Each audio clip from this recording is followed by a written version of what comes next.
Some battles aren't won in boardrooms or courtrooms.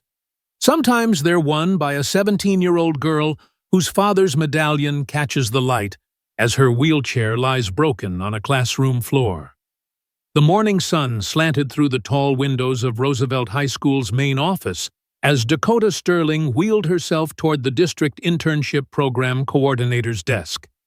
Her fingers unconsciously traced the small medallion hanging from her chair, engraved with "Equal Justice Under Law." It had belonged to her father, Marcus Sterling, the civil rights attorney who'd spent his career fighting for the Americans with Disabilities Act before his death 3 years ago. "Ready for another day in the trenches?" asked Mrs. Chen, the coordinator who had helped Dakota secure her internship with the Jefferson County School District's administrative office. It was an unusual placement for a high school student, but Dakota's academic record and her father's reputation had opened doors. "Always?" Dakota replied, though something felt different about today. She'd been working in the district office for 2 months now, filing reports and organizing budget documents, when she'd started noticing patterns that didn't make sense. As Dakota made her way through Roosevelt's hallways toward her first period class, she spotted Hunter Blackwood leaning against a bank of lockers with his usual crew Mason Webb, Tyler Ross, and Jake Morrison. Hunter was everything Roosevelt High celebrated: 6'2", broad-shouldered quarterback, son of Superintendent Jonathan Blackwood, and the kind of student who moved through the halls like he owned them. Which, in many ways, he did. Hunter's eyes tracked Dakota as she approached, and she saw something in his expression that made her grip her wheel rims a little tighter. It wasn't the usual dismissive glance she'd grown accustomed to. This was more focused, more personal. "Well, look who it is," Hunter said as Dakota tried to maneuver around their group. "Little Miss Intern, how's that fancy office job treating you?" Dakota paused, studying his face. Hunter had never paid attention to her internship before. "Why now? It's educational," she said carefully. Mason snickered. "I bet. Learning how to file papers from a wheelchair. Very impressive." "Actually," Dakota said, her voice carrying the quiet authority she'd inherited from her father, "I've been learning about budget allocation and federal compliance requirements. Fascinating stuff. Really, if you're feeling that rush of what's going to happen next, hit that like button. It really helps more people discover these stories. And if you want to share where you're watching from, drop it in the comments below. For those who want to support more stories like this one, there's a thanks button right under this video. Every contribution, no matter how small, helps me bring you more inspiring tales of courage and standing up for what's right. Thank you for being here. Now, let's see what happens when push comes to shove. The change in Hunter's expression was subtle but unmistakable. The casual arrogance flickered, replaced by something sharper. "Budget allocation," he repeated. Specifically how federal special education funds are supposed to be distributed versus how they're actually being used." Dakota tilted her head. "There are some very interesting discrepancies." Hunter stepped directly in front of her wheelchair, forcing her to stop completely. "What kind of discrepancies?" Before Dakota could answer, Ms. Patricia Patterson appeared beside them. "Gentlemen, don't you have first period to get to, Ms.?" Patterson was Roosevelt's AP government teacher, though what most students didn't know was that she'd spent 15 years as a civil rights attorney before transitioning to education. She and Dakota's father had worked together on several landmark cases. "Just having a friendly conversation," Hunter said, but he stepped aside as the group dispersed. Ms. Patterson fell into step beside Dakota's chair. "Everything all right?" "I think so," Dakota said, though Hunter's reaction to her mention of budget discrepancies had been telling. Ms. Patterson, can I ask you something about federal education law? Of course. If someone discovered that federal special education funds were being misappropriated, what would be the proper legal channels for reporting that? Ms. Patterson stopped walking. That's a very specific question. Dakota, is this theoretical, or I work in the district office 3 days a week? Dakota said quietly. I see a lot of financial documents, and some things aren't adding up. Ms. Patterson was quiet for a long moment. If you're talking about potential federal violations, that would fall under the Department of Education's Office for Civil Rights, possibly the FBI's Civil Rights Division. But Dakota, those are serious allegations. You'd need substantial evidence. What if I told you I might have that evidence? That afternoon, Dakota sat in her usual corner of the district office, surrounded by budget reports and compliance documents. Mrs. Chen had asked her to help organize the special education funding files, a task that had initially seemed routine until Dakota's analytical mind, trained by years of watching her father prepare legal cases, began noticing patterns. The Jefferson County School District received approximately $8 million annually in federal special education funding. The money was supposed to cover everything from aide salaries to adaptive technology to facility modifications. But over the past 18 months, significant portions had been reclassified as consulting fees and external therapeutic services. Dakota had spent weeks cross-referencing these payments with legitimate educational service providers. What she'd found were companies that existed only on paper: Pemberton Educational Consulting, Riverside Therapeutic Services, Mountain View Assessment Solutions. All had received substantial payments. All had addresses that led to vacant lots or mail drops. All had phone numbers that were either disconnected or answered by generic voicemail systems. Someone was systematically stealing money meant to help students like her. But it was the timeline that had made Dakota's blood run cold. The financial irregularities had started appearing exactly 18 months ago, right after Autumn Blackwood, Hunter's 14-year-old sister, had been diagnosed with acute lymphoblastic leukemia. Dakota had done her research: pediatric cancer treatment, especially the kind of experimental therapies that insurance companies often refused to cover, could easily cost hundreds of thousands of dollars. The Blackwood family, despite Superintendent Blackwood's 6-figure salary, wouldn't have that kind of money readily available. But the special education budget did. Dakota, Mrs. Chen's voice broke through her concentration.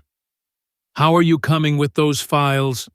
Actually, Mrs. Chen, I think there might be some accounting errors in these documents. Several companies are receiving payments for services that don't appear to have been rendered. Mrs. Chen frowned, moving to look over Dakota's shoulder.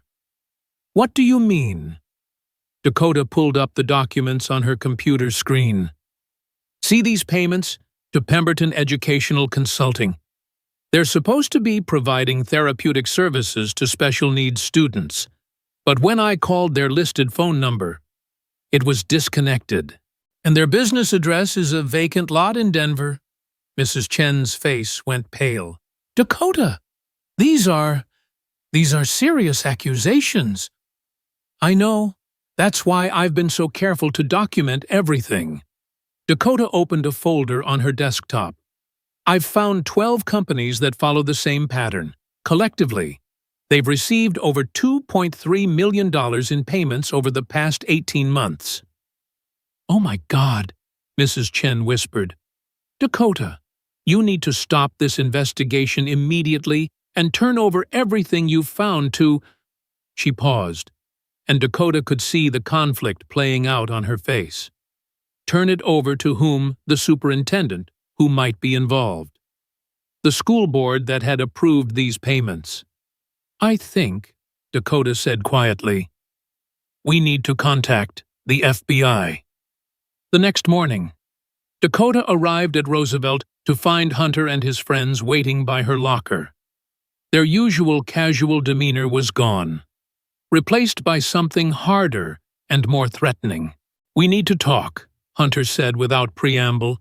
"About what? About you poking your nose into things that don't concern you." Dakota felt her pulse quicken, but she kept her voice steady. "I'm not sure what you mean." "Cut the crap. Dakota, we know you've been asking questions about the district budget. We know you think you've found something."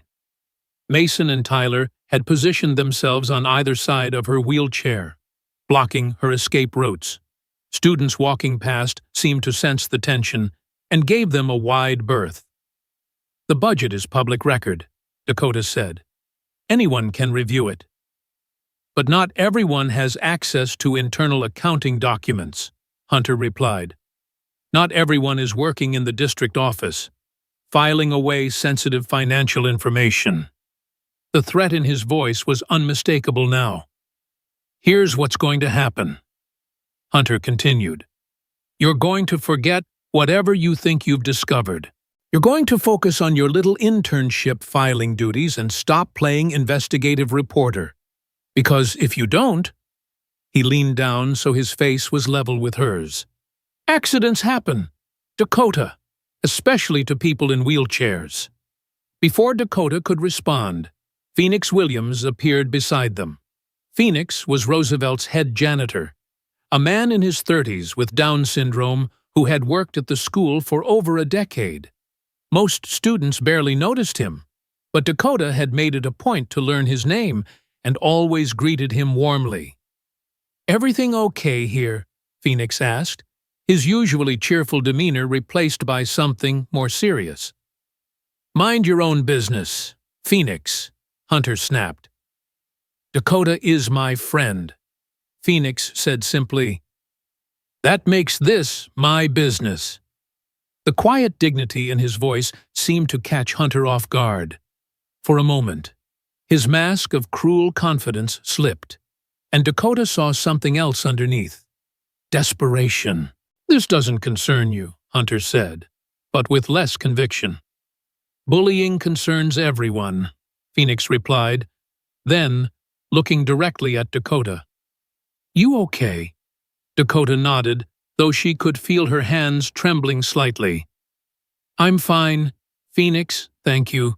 As Hunter and his friends reluctantly dispersed, Phoenix lingered. "Be careful, Dakota," he said quietly. "I see a lot of things. Working here, people think I don't understand, but I understand plenty. And I've been seeing some troubling things lately."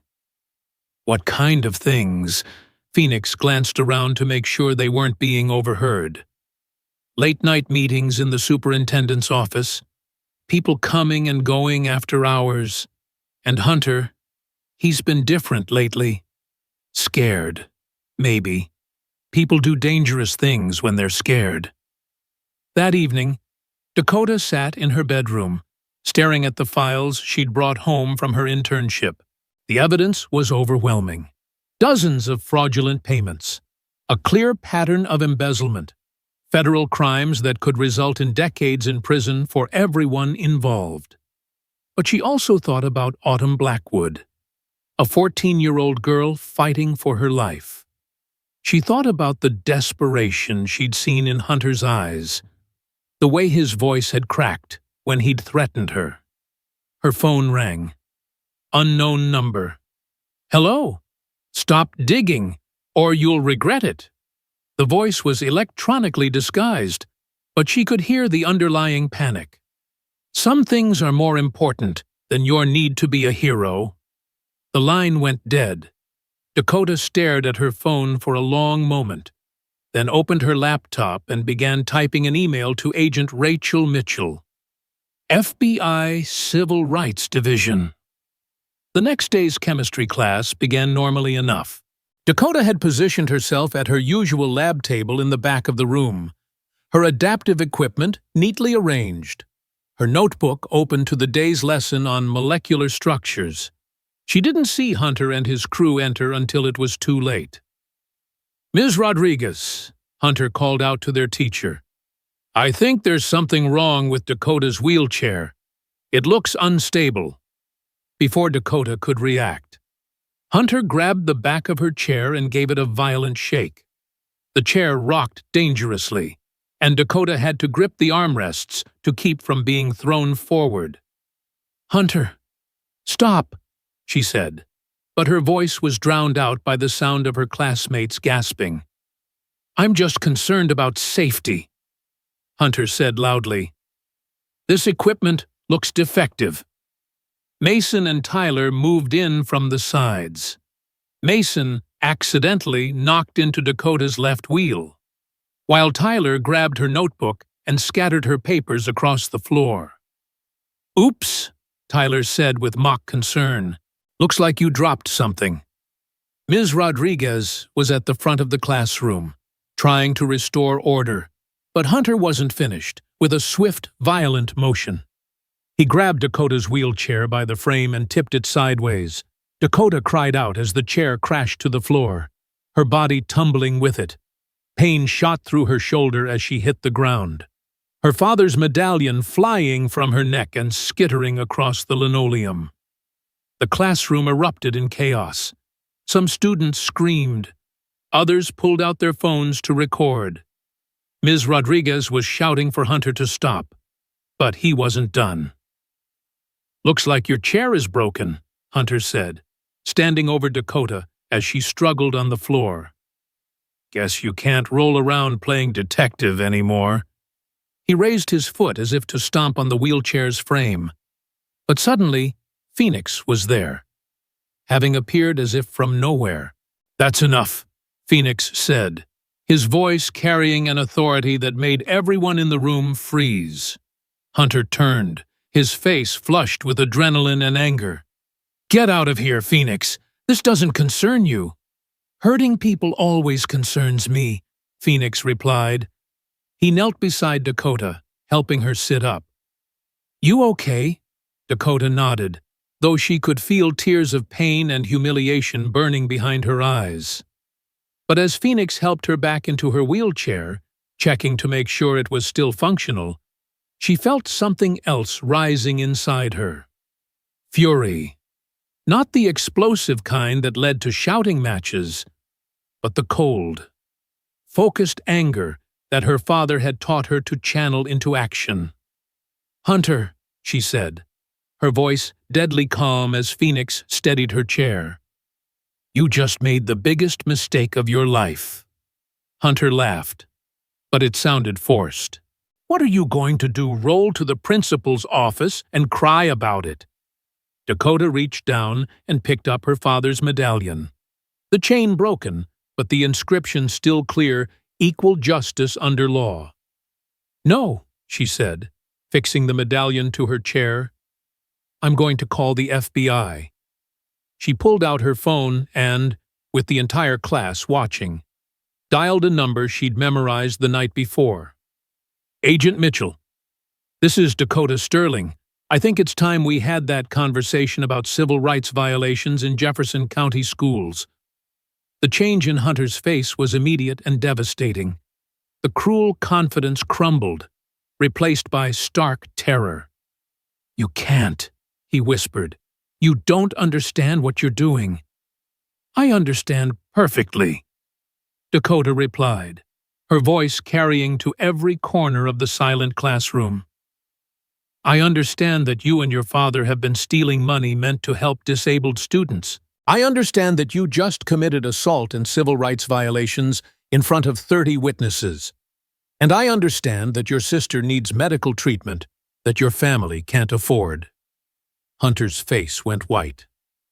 "How do you—" "Because I'm good at my job, Hunter, really good.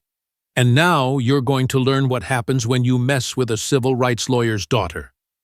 As sirens began wailing in the distance, Ms. Rodriguez had called for emergency services and law enforcement. Dakota looked around the classroom at her fellow students. Some looked shocked, others impressed, but all of them were recording. The story was already going viral. 2 hours later. Dakota sat in the Roosevelt High conference room, her wheelchair positioned across from Agent Rachel Mitchell and Assistant District Attorney James Morrison. The room also contained Principal Watson, Ms. Patterson, Phoenix, and a court reporter. Hunter and his father sat at the opposite end of the table with their attorney, both looking smaller than Dakota had ever seen them. "Ms. Sterling," Agent Mitchell began, "I understand you've been conducting an investigation into possible financial irregularities in the Jefferson County School District." "Yes, ma'am. Through my internship program, I've had access to budget documents and financial records. Over the past 2 months, I've documented a systematic pattern of embezzlement involving fake consulting companies and misappropriated federal special education funds." Dakota opened her laptop and turned it toward the agent. "I've identified 12 fraudulent companies that have collectively received over $2.3 million in payments over the past 18 months. I've also documented numerous ADA compliance violations throughout the district, suggesting that the stolen funds have directly impacted services for disabled students." Agent Mitchell reviewed the documents, her expression growing more serious with each page. "This is extremely thorough work, Ms. Sterling. University-level analysis. My father taught me to be thorough." Across the table, Superintendent Blackwood looked up. "Marcus Sterling was your father?" "Yes." Blackwood closed his eyes. "He was a good man. He helped my district implement ADA compliance protocols 15 years ago." "Then you should have known better," Dakota said quietly. The room fell silent. Finally, Hunter spoke, his voice barely above a whisper. "She's right. About all of it." His attorney started to object, but Hunter held up his hand. "I can't do this anymore. The lying, the covering up, what I did to her today." He looked at Dakota with tears in his eyes. "My sister has leukemia. She needed treatment that our insurance wouldn't cover. My father found a way to get the money, and I helped him hide it because I couldn't let her die." Superintendent Blackwood put his head in his hands. "Hunter, don't. No. Dad, it's over. Dakota's right. She always was. We stole money meant to help kids like her. And then, when she got close to the truth, I tried to intimidate her. I attacked her. I destroyed her wheelchair in front of everyone." Hunter turned to Dakota. "I'm sorry. I know that doesn't fix anything, but I'm sorry." Dakota studied his face, seeing not the bully who had tormented her, but a desperate 18-year-old who had watched his sister nearly die and made terrible choices in response. "Hunter," she said quietly, "how is Autumn doing now?" The treatment worked. She's in remission. The doctors say she has a 90% chance of full recovery." Dakota nodded. "I'm glad." Agent Mitchell leaned forward. "Mr. Blackwood, are you prepared to cooperate fully with this investigation?" Hunter looked at his father, then back at Dakota. "Yes, I'll tell you everything. About the fake companies, the medical payments, all of it. And I'll testify against anyone else who was involved." "That's very smart," Dakota said, "because this pattern isn't limited to Jefferson County. I've identified similar irregularities in at least 4 other Colorado school districts. This is part of a much larger network." Agent Mitchell's eyebrows rose. "You've identified other districts." Dakota smiled for the first time all day. "Agent Mitchell, you're about to discover that this is the biggest special education fraud case in Colorado history." 6 months later, Dakota stood at the podium in the Colorado State Capitol building, addressing a joint session of the legislature. She wore a navy blue suit that had belonged to her father. altered to fit her, and his medallion hung proudly from her wheelchair. "Honorable legislators," she began, "my name is Dakota Sterling, and I'm here to talk to you about justice." Behind her, a large screen displayed the logo of the Marcus Sterling Foundation for Educational Equity, the organization she'd established with funding from federal restitution payments. 6 months ago, I was just a high school student with an internship.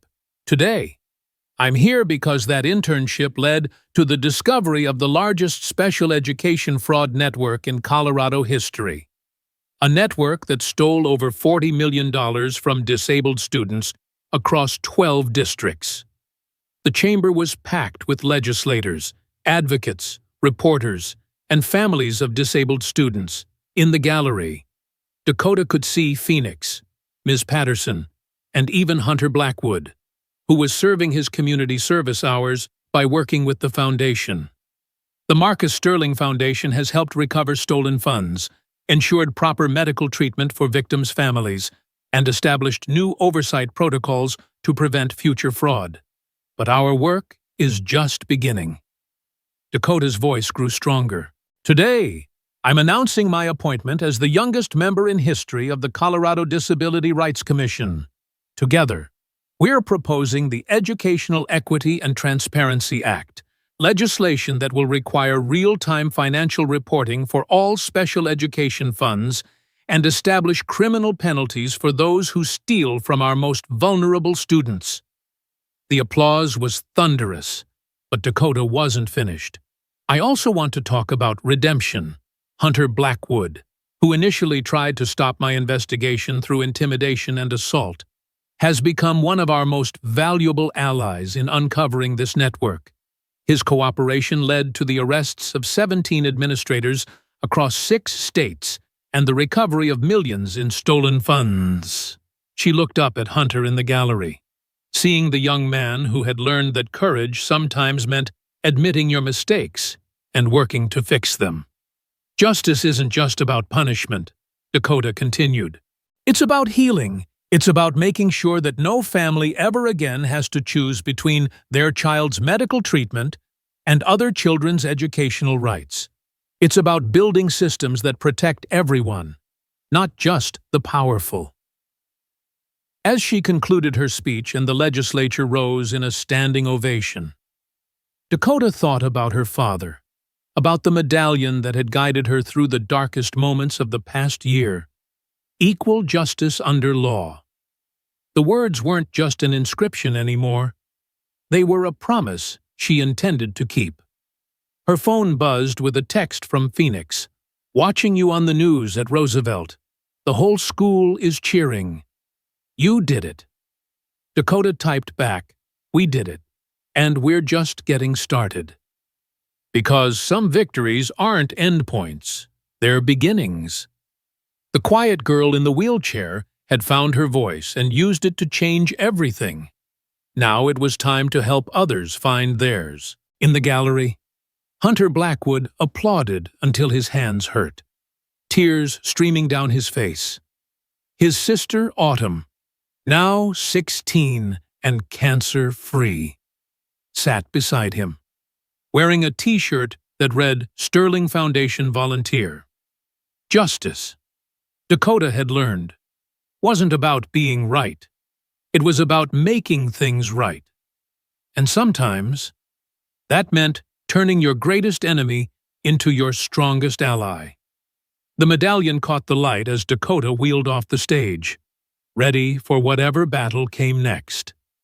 The applause in the Colorado State Capitol was still ringing in Dakota's ears as she rolled backstage. But her mind was already on the next challenge. Agent Mitchell was waiting for her with a folder thick with documents. "Congratulations on the appointment to the commission," Agent Mitchell said.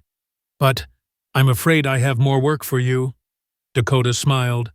"When don't you—" "We've received reports from school districts in Texas, Florida, and Oregon.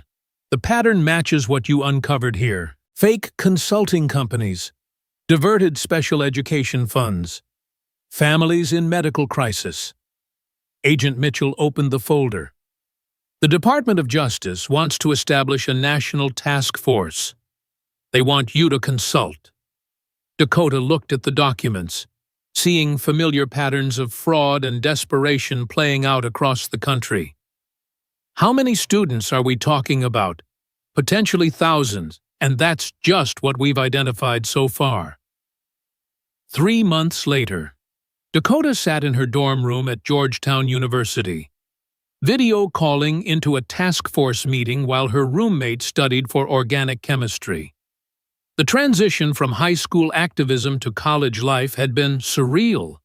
One day, she was exposing multi-million-dollar fraud schemes. The next, she was struggling with freshman calculus. "Dakota, are you there?" Agent Mitchell's voice came through her laptop speakers. "Yes, sorry. Just reviewing the Florida case files." On her screen, she could see representatives from the FBI, Department of Education, and attorneys general from 12 states.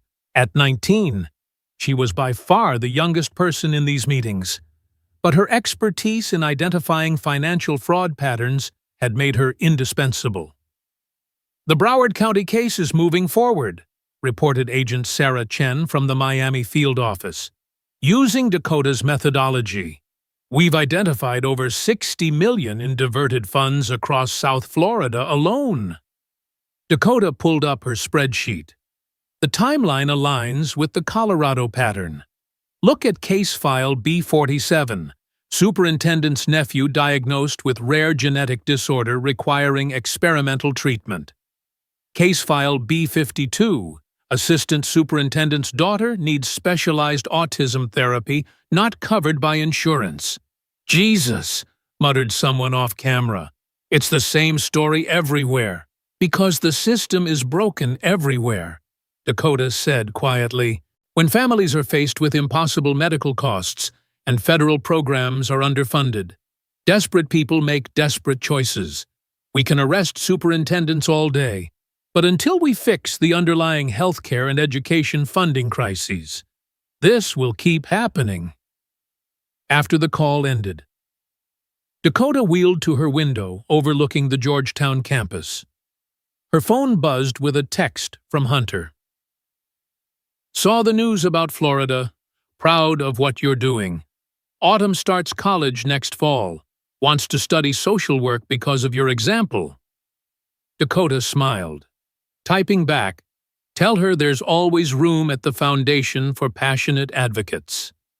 It had been 18 months since Hunter's testimony had helped expose the network, and his transformation had been remarkable. He'd spent his gap year working full-time with the Marcus Sterling Foundation, using his insider knowledge of how school district politics worked to help identify potential fraud cases. His cooperation had been crucial in securing convictions in 8 states. More importantly, he'd become one of Dakota's most trusted allies in the fight for educational equity. Her laptop chimed with an incoming video call. Hunter's face appeared on screen, but he looked troubled. "Dakota, we might have a problem." "What's wrong?" "I've been reviewing the financial records from Jefferson County again, looking for patterns we might have missed. And I found something." He held up a document. "There's a payment from last month. After everything that happened, after all the oversight that was put in place, someone's still stealing from the special education budget." Dakota felt her stomach drop. "That's impossible. The new protocols, the real-time monitoring. I know. But look at this." Hunter shared his screen, showing a payment authorization for $75,000 to something called Adaptive Learning Solutions, LLC. And Dakota quickly pulled up her database of legitimate educational service providers. "Hunter, that company doesn't exist." "I know. I already checked. The address is a mail drop in Denver, and the phone number goes to a generic voicemail." "Who authorized the payment?" Hunter's face was grim. "Acting Superintendent Rebecca Martinez. She was supposed to be the reform candidate. The one who was going to clean up the district after my father's crimes. Dakota was quiet for a long moment, processing the implications. Hunter, this means the corruption went deeper than we thought. It wasn't just your father acting alone. Or Martinez learned from what happened and decided to be more careful about covering her tracks. Within hours, Dakota was on a plane back to Denver, her constitutional law textbooks forgotten. The Marcus Sterling Foundation's Denver office had become a hub of activity, with investigators, attorneys, and advocates working around the clock to uncover the new fraud scheme. Ms. Patterson, who now served as the Foundation's Educational Policy Director, met Dakota at the airport. "How bad is it?" Dakota asked as they drove toward the city. "Bad.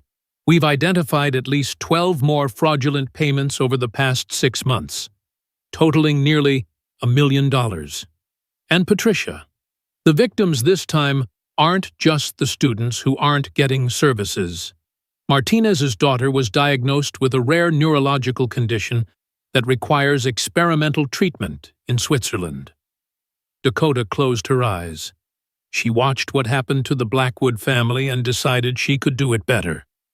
Apparently, the question is, how do we prove it without compromising the Foundation's relationship with the district? "We don't compromise," Dakota said simply.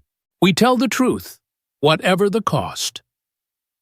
The next morning, Dakota found herself back in the Roosevelt High Auditorium, but this time she wasn't a student. She was there as the executive director of the Marcus Sterling Foundation, addressing a packed meeting of the school board and community members. 18 months ago, she began, her voice carrying clearly through the space. This community learned that trusted leaders had betrayed our most vulnerable students. We thought we had fixed the problem. We thought new oversight and transparency requirements would prevent future fraud. She paused, letting her eyes move across the faces in the audience. We were wrong. The auditorium erupted in gasps and angry murmurs. Dakota held up her hand for quiet. Over the past 6 months, nearly $1 million in special education funds have been diverted through a new network of fake consulting companies. Money meant to provide aid services, adaptive technology, and facility improvements has instead been used to pay for experimental medical treatment for acting Superintendent Martinez's daughter. Rebecca Martinez, sitting in the front row with the school board, had gone completely white. The Marcus Sterling Foundation has turned over evidence of this new fraud scheme to the FBI, the Colorado Attorney General, and the Department of Education. But more importantly, we're here to announce a new initiative. Dakota pulled out a document she'd been working on since the flight from D.C. The Foundation is establishing a permanent oversight office in Jefferson County, staffed by forensic accountants and civil rights attorneys, with real-time access to all district financial records. Every payment over $1,000 will be independently verified before funds are released. She looked directly at Martinez. "And we're establishing a medical hardship fund, contributed to by local businesses and charitable organizations, to help district employees facing catastrophic medical expenses, because the answer to healthcare crises isn't to steal from disabled children. It's to build systems that support everyone." In the audience, Dakota could see Phoenix applauding enthusiastically. Hunter sat with his sister Autumn, both of them looking proud but sad at the necessity of what Dakota was doing. After the meeting, Martinez approached Dakota in the parking lot. "You don't understand," the superintendent said, tears streaming down her face. "My daughter is dying. The treatment in Switzerland is her only chance, and our insurance won't cover it. I watched what happened to Jonathan Blackwood, saw his family destroyed, but I thought I could be smarter about it. Dakota looked at the woman who had betrayed everything she'd claimed to stand for. "Mrs. Martinez, I do understand. Better than you think. But understanding doesn't excuse what you did. And it doesn't change the fact that every dollar you stole was a dollar that didn't go to help a disabled student." She paused, her voice softening slightly. "But here's what's going to happen. You're going to resign your position and cooperate fully with the investigation. You're going to help us identify anyone else who was involved. And in exchange, the Foundation's Medical Hardship Fund will ensure your daughter gets the treatment she needs." Martinez stared at her in disbelief. "Why would you help me after what I did?" Dakota adjusted her father's medallion, the metal catching the afternoon light. "Because justice isn't about revenge. It's about healing. And because no child should suffer for their parents' mistakes." 5 years later, Dakota Sterling, Esquerros, sat in her law office in Washington, D.C., reviewing files for her latest case. The Marcus Sterling Foundation had grown into a national organization with offices in 12 states. And Dakota's expertise in civil rights law and financial fraud had made her one of the most sought-after attorneys in the country. Her phone rang. Hunter's name appeared on the caller ID. "Hey, stranger," she answered. "How's married life treating you?" Hunter had married his college girlfriend the previous summer, and they were both working as social workers in Colorado. "Can't complain, but I'm calling about something else. Autumn just got accepted to Georgetown Law School. She wants to follow in your footsteps." Dakota smiled. "Tell her she's welcome to intern with the foundation next summer. We can always use passionate advocates." "Actually, that's not why I'm calling. Dakota, I have something to tell you. Something I should have told you years ago." Dakota's attention sharpened. "What is it?" "The day I destroyed your wheelchair in chemistry class. That wasn't just about stopping your investigation. My father had just gotten a call from Martinez. She'd been in on the fraud from the beginning, helping to set up the fake companies. When you started getting close to the truth, they both panicked." Dakota was quiet, processing this information. "The point is," Hunter continued, "what I did to you that day wasn't just bullying. It was part of a criminal conspiracy to obstruct a federal investigation, and I never testified to that part." "Hunter, why are you telling me this now?" "Because Martinez is up for parole next month, and she's claiming she was coerced by my father, that she was just following orders. But that's not true. She was a full partner in the scheme from day one." Dakota leaned back in her chair, thinking about justice and truth, about the ongoing responsibility to protect vulnerable students. "Send me everything you have," she said finally. "It's time to make sure the whole truth comes out." As she hung up the phone, Dakota looked at the photo on her desk, the same one from that night at Roosevelt High, showing her and Hunter standing together in truth. But now she understood that even truth could have layers, and justice was an ongoing process, not a destination. Her father's medallion, now framed on the wall behind her desk, caught the light from her office window. Equal justice under law. Words that had guided her from a broken wheelchair on a classroom floor to the halls of power in Washington. The fight wasn't over. It never would be. But every case won, every fraud exposed, every vulnerable student protected, was proof that one voice raised at the right moment could indeed change everything. Dakota Sterling had found her voice, and she would never stop using it. That evening, Dakota received an email that made her smile. It was from a high school student in Oregon named Maria Santos, who had just uncovered potential fraud in her own school district's special education budget. "Dear Ms. Sterling, The email read, "I heard your story and realized I could use my voice too. I found irregular payments in our district's records, and I'm scared, but I know what I have to do. Could you help me contact the FBI?" Dakota immediately picked up her phone and dialed Maria's number. When the nervous 17-year-old answered, Dakota heard an echo of her own younger self. "Maria, you're incredibly brave for reaching out. Let me tell you something my father once told me. The most dangerous enemy of justice isn't hatred or ignorance. It's silence." As they talked, Dakota realized this was how change really happened, not through one dramatic moment, but through a chain reaction of courage. Maria would inspire another student, who would inspire another, creating an unstoppable wave of young advocates refusing to stay quiet.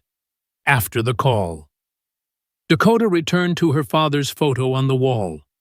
Marcus Sterling had fought his battles in courtrooms and congressional hearings, but his daughter was building something different, an army of young voices. Each one proof that disability wasn't weakness, that youth wasn't powerlessness, that one person standing up could light a fire that would burn away injustice wherever it tried to hide. The medallion gleamed in the lamplight, its inscription more relevant than ever: equal justice under law. The next generation was ready to claim it.